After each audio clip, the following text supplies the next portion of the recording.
Hi, everybody. I want to talk to you about the formation of the earliest political parties in the United States of America during the early republic, we'll say, when the first few presidents were leading our young country. The two groups we're going to focus on is the Democratic Republicans and the Federalists. And we're going to take a look at the different perspectives that they had about different topics involving political ideas and um political issues of the time. Uh, we're going to talk about these two groups, and we're going to talk specifically about two figures in history. The first being a guy named Alexander Hamilton. He represents the Federalists in this case. And then we've got Thomas Jefferson over to the right, who represents the Democratic Republicans, who later become known as the Republicans. But we'll talk about them in terms of being the Democratic Republicans.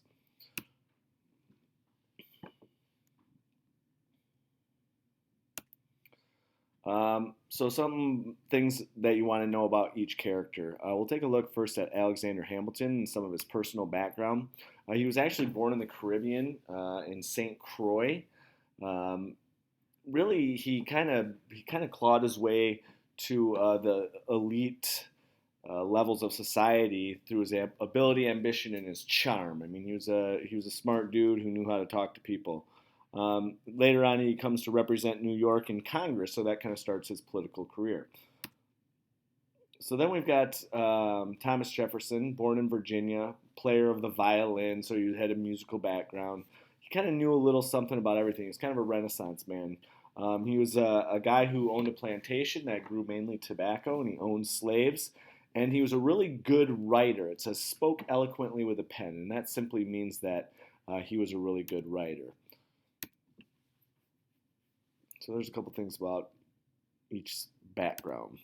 Now let's take a look at how did they view um, how humans were inherently, which means how did they view human nature? Are we generally good or are we generally bad?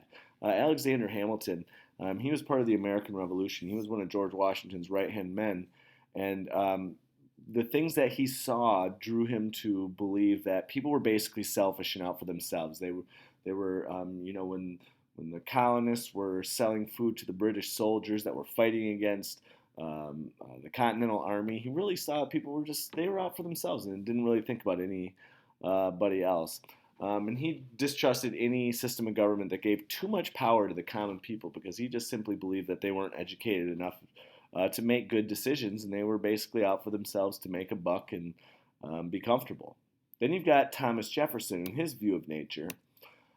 He assumed that citizens were basically good and that informed citizens could make decisions for themselves and their country.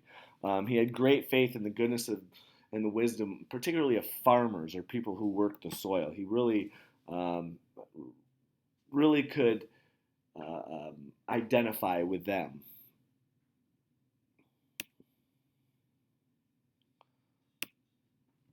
Alexander Hamilton, he believed that the best form of government is a country that should be ruled by the educated, the wealthy, the public-spirited men. These people that were essentially the rich aristocrats that were the best educated because they had the money to get educated.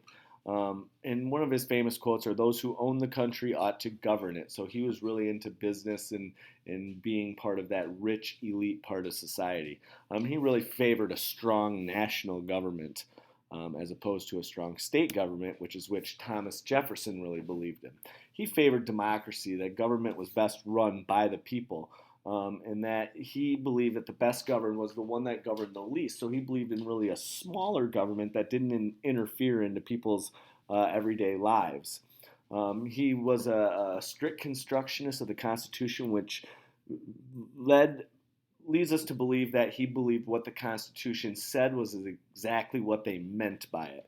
And he believed in weaker national governments and stronger state governments where states could make decisions for themselves.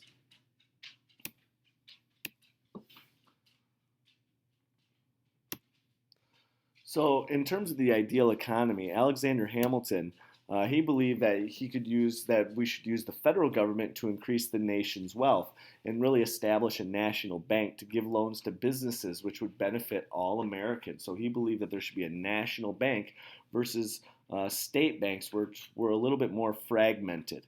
So he believed in this idea of a large national bank in order to really grow businesses. Whereas Thomas Jefferson, he believed that farming was really the root to our nation's success, and that he believed that we should base the economy on this agriculture. And he opposed the national bank. He saw it as being against farmers or anti farmers. And then we've got our foreign relations. There were some problems going on between Great Britain and France during this time period. And Alexander Hamilton and most Federalists, they would side with Great Britain. Great Britain was a huge trade partner to the United States. We had good relationships in terms of making each other money. And Great Britain was everything that he hoped the United States would become, just in terms of its aristocracy and its high merchant culture.